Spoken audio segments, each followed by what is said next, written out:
Oke, halo semuanya. Perkenalkan, saya Muhammad Azmi Aulia, asal kelas 11 3 SMA Negeri Sumatera Selatan.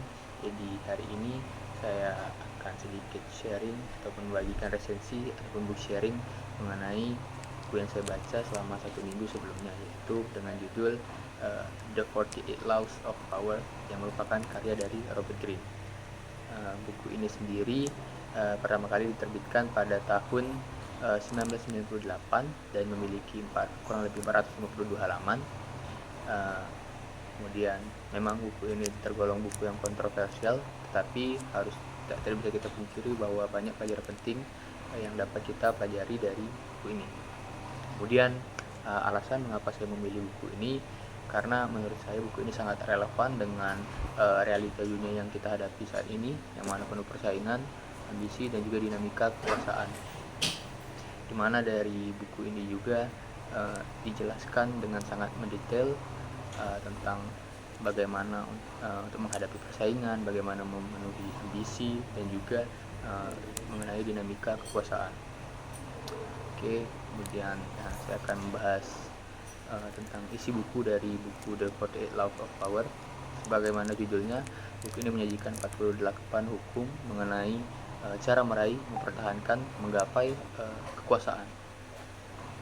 Ada sejumlah hukum yang saya favoritkan, seperti jangan pernah melebihi atasanmu atau gunakan ketidakhadiran untuk meningkatkan kehormatan. Di sini setiap hukum dilengkapi dengan kisah nyata tokoh dari sejarah dunia ataupun contoh dari sejarah masa lampau, mulai dari Napoleon, Machiavelli, hingga Sun Tzu.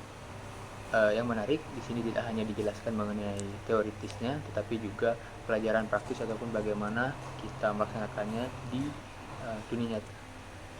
Buku ini dapat saya katakan ditulis dengan struktur yang sangat rapi dan juga menantang bagi kita sebagai para pembaca untuk berpikir kritis dan memahami hukum-hukum tersebut. Kemudian juga memantik otak kita untuk melihat kenyataan bahwa kekuasaan terkadang memang tidak adil. Namun pendekatan dari buku ini juga menimbulkan kontroversi ataupun perdebatan, karena beberapa hukum terkesan manipulatif, bahkan bertentangan dengan nilai moral yang ada. Tapi itulah cara untuk menggapai kekuasaan.